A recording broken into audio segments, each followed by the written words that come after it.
ఇయాల పేదోళ్ళ కళ్ళల్ల రక్తం చూస్తా ఉన్నావు నువ్వు. ఇయాల పేదోళ్ళ ఇల్లు కూలగొడితే ఏమొస్తుంది భయ్ నీకు? నాకు అర్థం కాదు.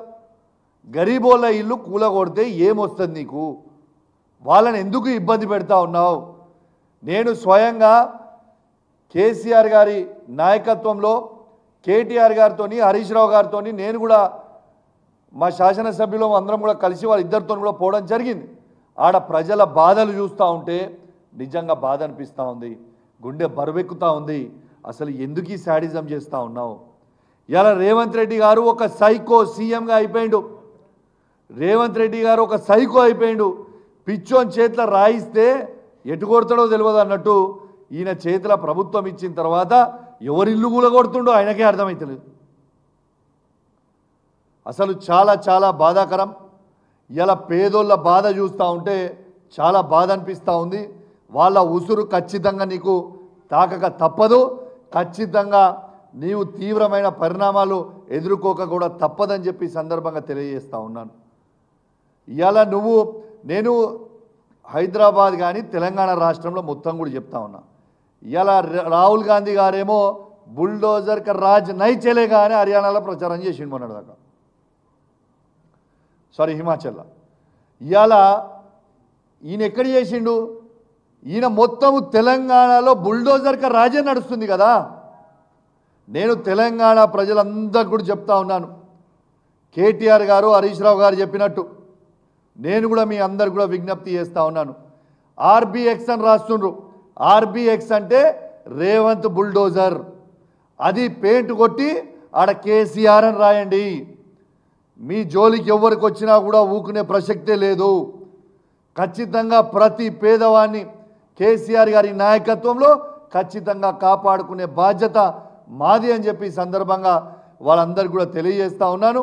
అదేవిధంగా నా హుజురాబాద్ నియోజకవర్గంలో పోయిన వారం రోజులలో హుజురాబాద్ పట్టణంలో ఉన్న గుండ్ల చెరువు దగ్గర ఉన్న ఇండ్ల దగ్గర సర్వే చేసుకొని పోయినరు.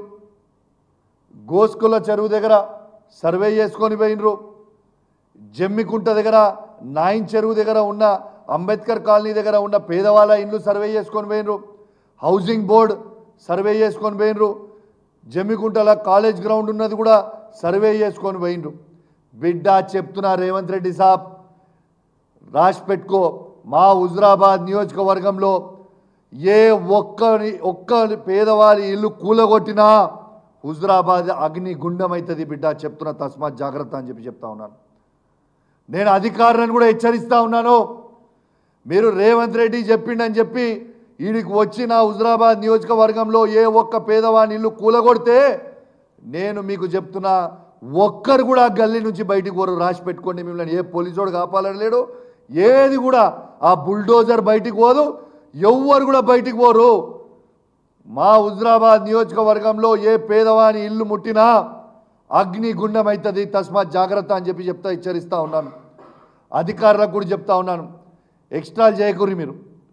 ఇవాళ ఆంధ్రాలో ఇట్లనే అధికారులు ఎక్స్ట్రాలు చేస్తే ఏమైందా, 3 డీజీపీ ర్యాంక్ సంబంధించిన ఐపీఎస్ ఆఫీసర్లని సస్పెండ్ అయినరు. రేపు మళ్ళా కేసీఆర్ గారు వచ్చిన తర్వాత రాక ఎట్టు పరిస్థితి తప్పదు. 100% కేసీఆర్ గారు మళ్ళా ఈ తెలంగాణ రాష్ట్రానికి ఖచ్చితంగా ముఖ్యమంత్రి అవుతారు, డౌట్ ఏం లేదు. కేసీఆర్ గారు వచ్చిన తర్వాత ఇవాళ ఏ అధికారులు ఎక్స్ట్రాలు చేస్తుర్రో మీ అందరు కూడా జైలుకు ఒక తప్పని పరిస్థితి అవుతుంది. మీరు గీత దాటి పనిచేస్తే మీరు ఇబ్బందులు పడే పరిస్థితి వస్తుంది. నేను చెప్తున్నా, మీరు అనుకుంటున్నారేమో ఏమవుతుంది, ఏది పర్మనెంట్ కాదు, గుర్తుపెట్టుకోండి. మీరు రూల్స్ ప్రకారం చేయరు తప్పితే అసలు వాస్తవంగా చెప్పాలంటే అసలు వీళ్ళు కూలగొట్టుడు ఏందో నాకు అర్థమవుతుంది. మొన్న మా కిషోర్ గారు చెప్పారు, ఆల్రెడీ హైకోర్టు జడ్జిమెంట్ కాపీ ఉంది, ఏ పేదోని ఇల్లు కూలగొట్టొద్దు అనేది హైకోర్టు జడ్జిమెంట్ కాపీ ఉంది. వీళ్ళు చేసే పని మొత్తము it is contempt of court. వాళ్ళ జడ్జిమెంట్కి దిస్ ద ఫ్యాక్ట్. ఎందుకు ఇబ్బంది పెడతా ఉన్నారు పేదోళ్ళని? నేను దయచేసి చెప్తా ఉన్నాను, ఎవ్వరు కూడా భయపడకండి. ఖచ్చితంగా ప్రతి పేదవాడికి కేసీఆర్ గారి నాయకత్వంలో బీఆర్ఎస్ పార్టీలో ఉన్న ప్రతి శాసనసభ్యులము, మండలి సభ్యులము, పార్లమెంట్ సభ్యులము, మా బీఆర్ఎస్ పార్టీ ప్రతి సైనికుడు మీతోని అండగా నిల్చుంటాం. ఈ కష్టకాలంలో మీ వెంట ఉంటాం. ఈ సైకోని దించేవరకు ఆ కుర్చీ నుంచి, రేవంత్ రెడ్డి గారి సైకోని కుర్చీ నుంచి దించేవరకు మీ పక్షాన ఉండి పోరాడతామని చెప్పి ఈ సందర్భంగా తెలియజేస్తూ సెలవు తీసుకుంటా ఉన్నాను. జై తెలంగాణ, జై కేసీఆర్.